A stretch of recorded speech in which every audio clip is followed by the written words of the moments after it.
Kemudian yang kedua, jadi makanan yang masuk ke dalam tubuh kita, persyaratannya itu ada dua, yaitu ada istilah halalan, kemudian yang kedua adalah thayyiban.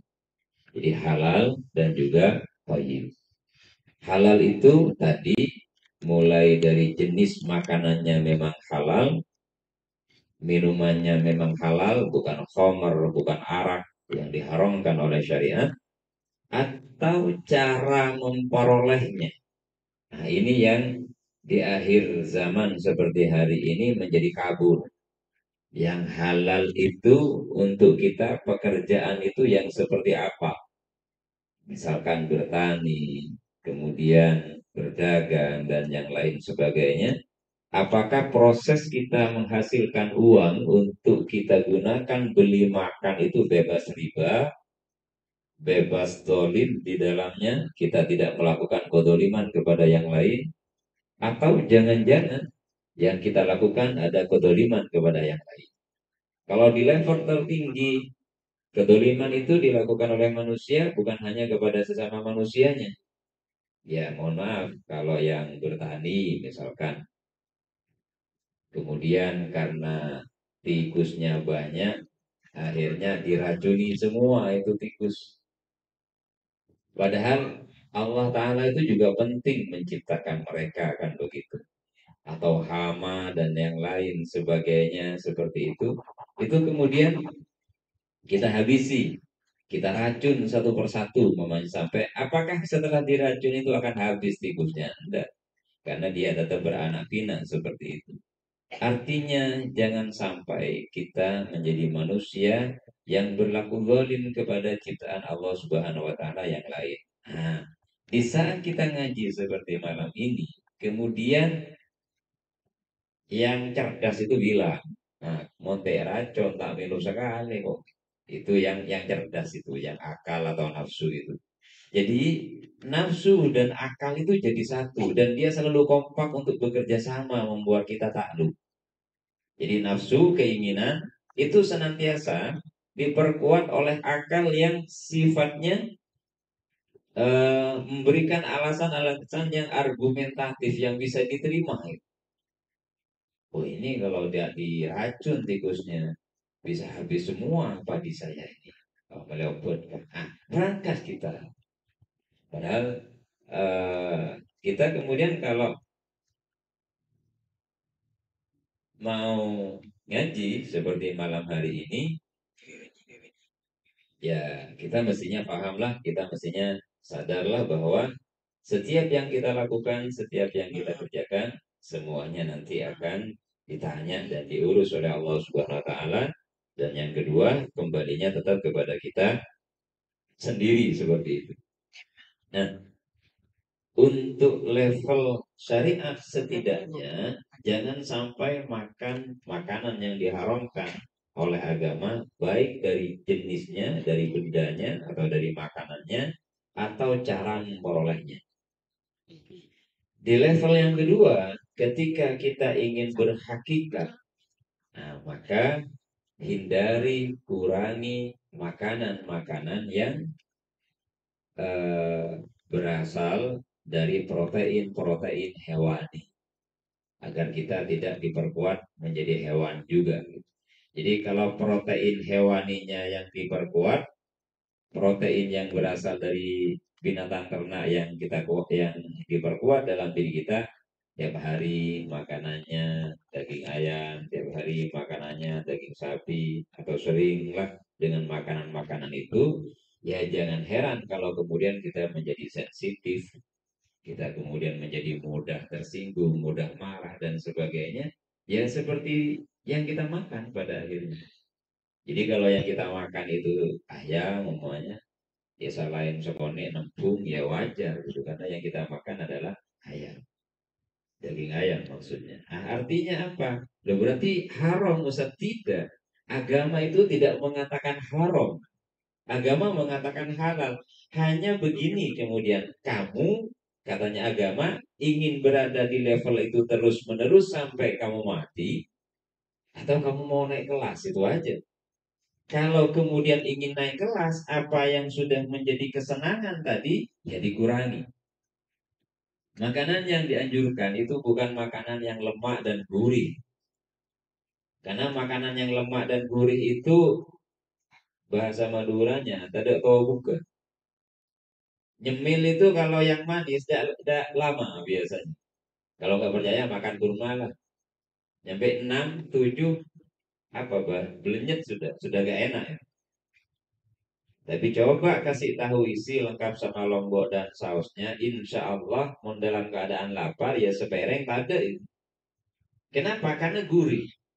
Nah ternyata dalam Al-Aswar An-Risalatil Anwar itu juga dijelaskan. Jadi makanan yang membuat kita ketagihan itu harus dihindari.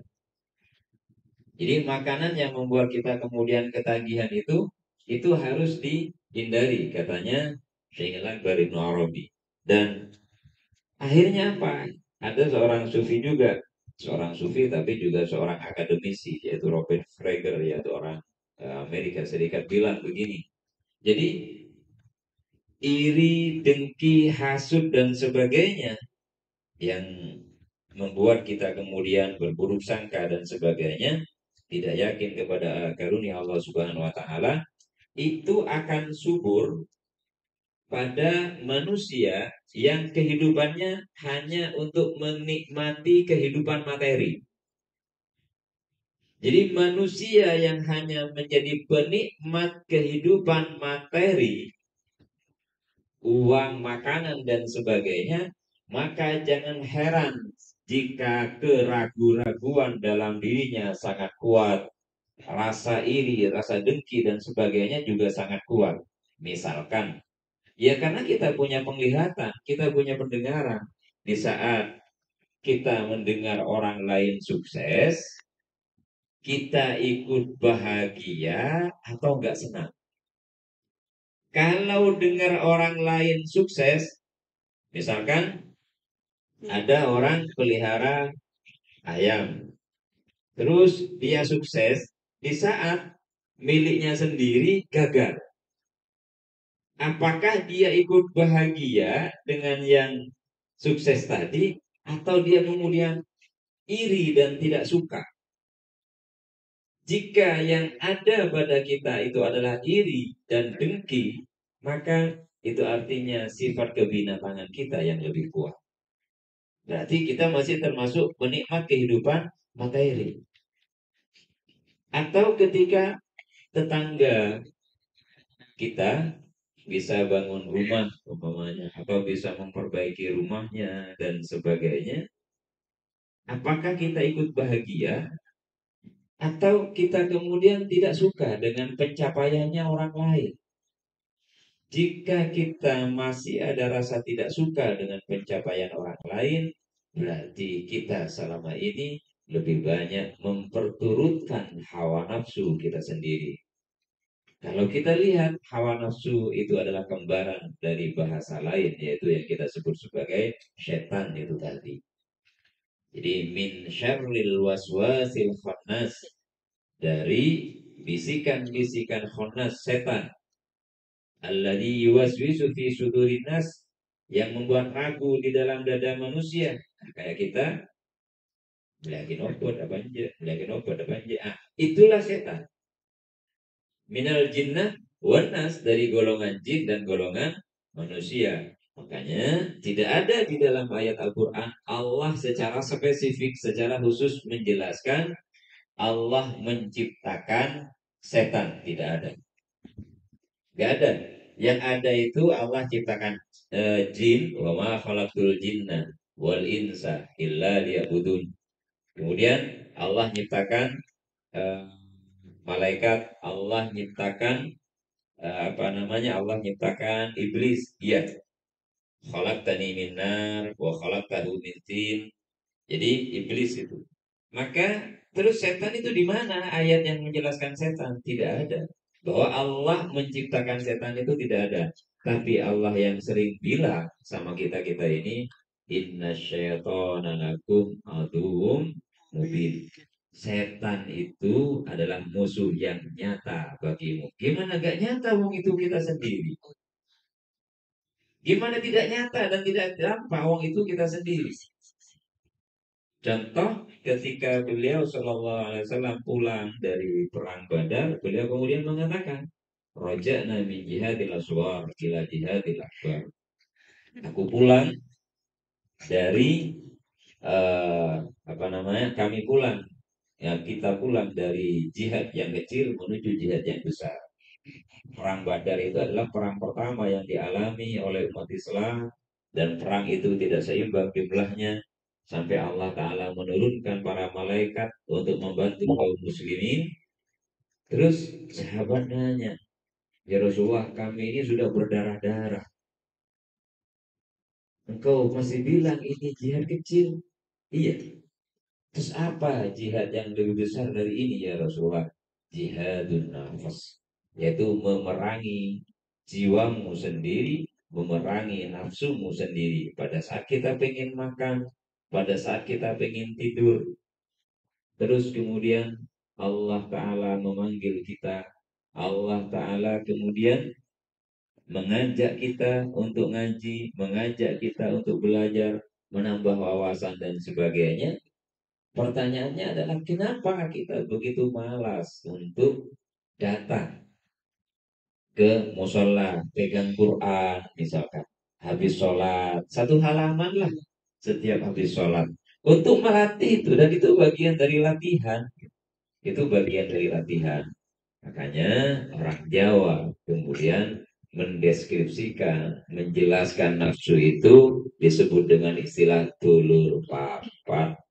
Jadi orang Jawa kemudian menyebutnya dengan istilah dulur papat, saudara empat, yang mana saudara empat ini semuanya, seluruhnya adalah penggerak kita untuk menjauh dari Allah Ta'ala. Jadi semuanya yang dulur papat itu yang mengajak kita menjauhkan diri dari Allah Subhanahu wa Ta'ala. Maka untuk wanahan nafsa anil hawa, perbanyak yang disebut dengan istilah puasa.